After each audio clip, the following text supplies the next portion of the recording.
Mga kababayan, ngayong araw na ito, dyan sa Pilipinas, napag-alaman ni Maharlika, actually maraming nakakaalam, kayo na lang ang nahuli, okay?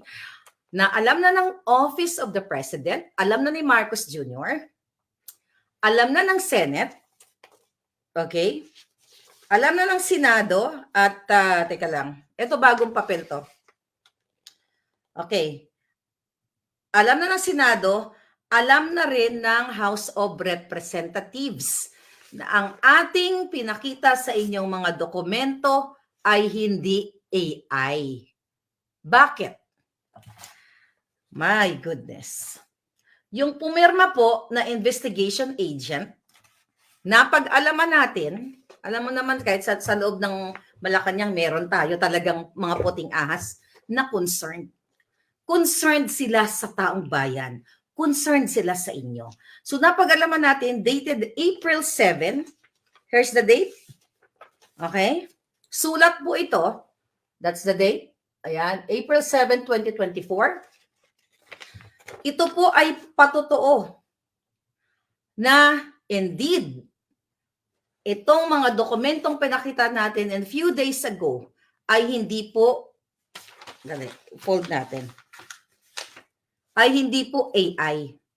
Ito ay hindi AI dahil po dito sa sulat na ito na merong kopya ang PIDEA, Office of the President, kasi under yan kay PIDEA, under kay Kuting, at saka dapat naman talaga may kopya ang Senado at Kongreso. Ngayon, bayan, taong bayan, I think it's my duty bilang isang Pilipinong tumulo ang dugo o umagay ang dugo sa lupang sinilangan. Ito yata mission ko eh. Kasi ito'y pilit na ikukubli, itatago ng mga pangyarihang nasa gobyerno sa 115 million Filipinos para protektahan si Marcos Jr. sa kanyang kabangagan. Tama ba? Hindi ko pinangungunahan ng Kongreso.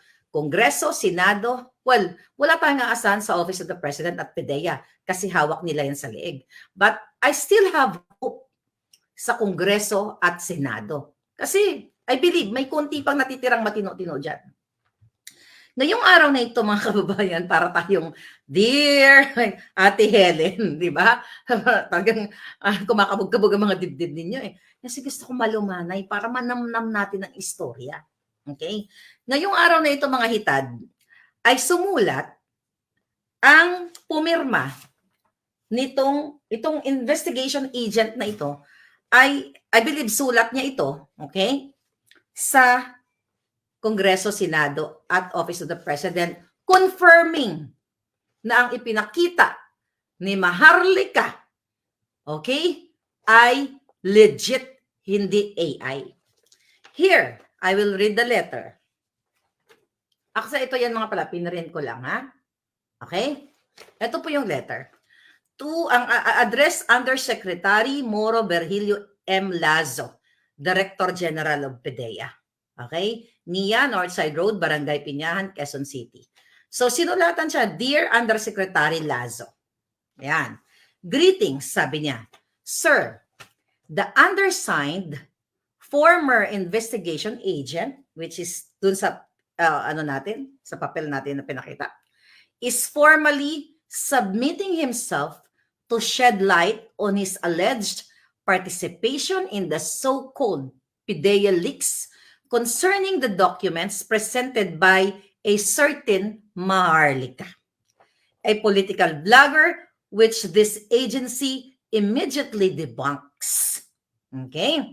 Some of my former PIDEA colleagues warned me of the possible consequences of Maharlika's expose.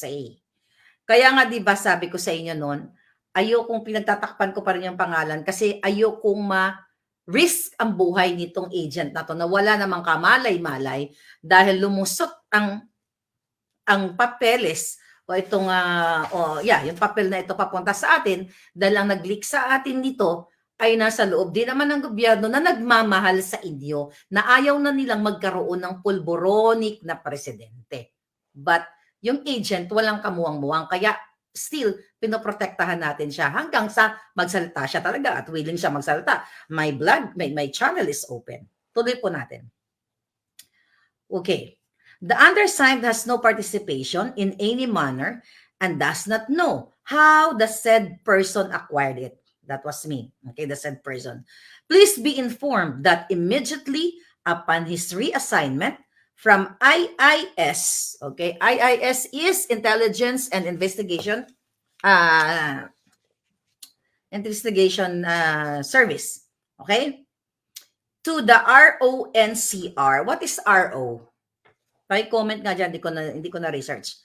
RONCR, and up to his termination in November 2013. He had no access to all case folders containing classified information stored and kept at the Intelligence and Investigation Service. So, terminate, okay?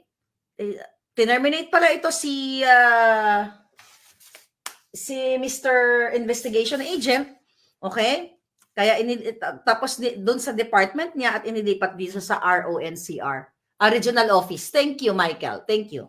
Yes, thank you very much. Okay? Concerning the classified information relative to the document that the political blogger is allegedly referring to against actress Miss Soriano and politician Bongbong Marcos and others, it is common knowledge at the agency's compound that the undersigned, the agent, was the one who personally interviewed the said confidential informant on March 10, 2012. At the IIS office in front of some IIS personnel who were present at that time. And the said interview was reduced to sworn statement. So yung confidential informant ay nagkwento, then nag-sign siya ng sworn statement niya. The following day, which is yun na nga yung following day is March 11. Ito yung hawak nating papel. Yun yung pre-operation report. The following day, upon taking the witness deposition, he immediately prepared the pre-ops and the authority to operate. So ito na yung papel na una natin pinakita sa inyo. Okay? For possible casing and surveillance. A process under the PIDEA manual operations before the conduct of anti-pulburon operations. Okay? Unfortunately, the then deputy, listen to this, the then Deputy Director General for Operations halted the supposed planned anti-drug operation for unknown reasons. So, pinigil. So, tama yung impormasyon natin.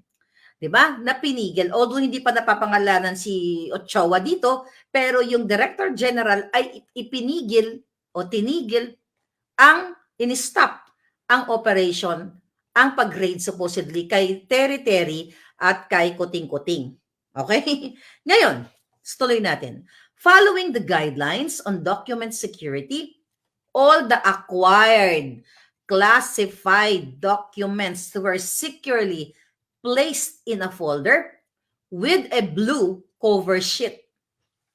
Confidential, containing, eto na tayo, kaya may title tayong ganyan, pictures of some personalities while using suspected illegal chuchu o illegal pulburon inside the suspected high-end condo unit at the sworn statement given by the confidential informant, including the memo dated March 10, 2012, addressed to Department of IIS. Ito yung sinasabi niya sa sulat, mga palangga. March 10, ito. Okay, yan yung sinasabi niyang sulat. Okay? Ngayon, mga palangga, next page tayo. Okay? Together with the pre-ops and authority to operate, were securely stored and kept at the IIS office. If all those classified documents were continuously spread to unauthorized persons, okay? Ako yun. Kasama ako doon. Malay ko ba? Okay? Gusto lang naman ng ating mga palangga na malaman yung lahat na nagpupulburon si Kuting. Okay? The highest possibilities that they could be used for personal and political reasons. But my reason is not personal. It's for the people na makalaya sa bangag-bangag na administrasyong ito. Tuloy natin. Please spare me from this mess. During the late President Aquino's administration, I suffered greatly from this agency's former crooked chief. Yung chief na nag-halt nito, na nagputol nito. Actually, ma-research nyo yan kung sino ang chief nitong sinasabi niya. Diyan sa mga article na research na nakalimutan ko lang yung pangalan niya. Okay, tuloy. If warranted, I am more than willing to submit myself to any formal inquiry your office conducts. I am hoping that this letter will merit your utmost attention.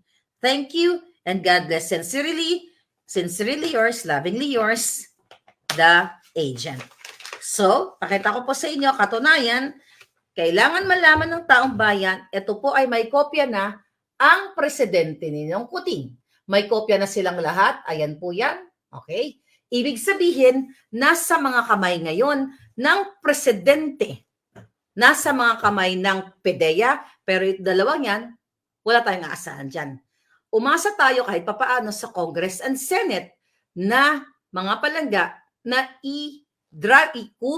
patawag nila itong taong ito once and for all para magkalinaw. So meaning, dito sa letter na ito na natanggap nyo na, Congress at Senado, inunahan ko na kayo. Kasi ayoko nagsisinungaling kayo sa taong bayan. Mga palangga, inunahan na natin na totoo, legit, dahil sa dala ng mga panindak din dito sa agent na ito, minabuti niyang magsalita at gusto niyang magsabi sa taong bayan. Sabi ni Palangga, may nagsabi, Congress, wala na rin tayong asahan dyan, sabi ni Bolinggit. Kaya nga Palangga, tignan natin. Pero ang tanong ko sa inyo, dyan sa letter na yan, binanggit niya na may letratong nagsisesyon si Kuting na nagpupulburon. Kaya nga ang tanong ko, aantayin niyo pa bang makita? Well, siguro, aantayin niyo pang makita. Dapat lang na makita ang pulburon na nagsisingot si Kuting at ang video. Nasa mga kamay niyo yon. At babantayan ninyo etong Kongreso at Senado. At I hope ma-pick up ito ng media, mga tahimik ang mga jutang dyan na. Karapatan ng taong bayan na ihayag, na ibalita ito ng mainstream media. Kung sila ay may natitira pang katiting na pagmamahal sa taong bayan. So, ibig sabihin, mga kababayan, ang pangalan ni Maharlika, okay? Pwede naman ako ipatawag sa Congress. Wala namang problema sa akin eh. Via Zoom, walang problema. Yun, no? Patawag niyo ako, ano yung intention ko. Well, nasabi ko na lahat dito. Pero ibig sabihin, hindi po AI itong tungkol sa pulburon ni Kuting. Alam ni Marcos Jr. sa sarili niya na siya ay pulburonic. Alam ni Senator Amy na siya ay pulburonic. Alam ni Lisa Ahas Aranta Marcos na sila ay mga pulburonic. Alam ng mga cabinet secretaries ni Kuting na siya ay pulburonic. Kung alam na nilang lahat at alam na ng mga Pilipino, hahayaan nyo na lang ba na ang namumuno sa inyo ay isang bangag-bangag kaya nagiging ganyan ang sitwasyon ng buhay ng Pilipino?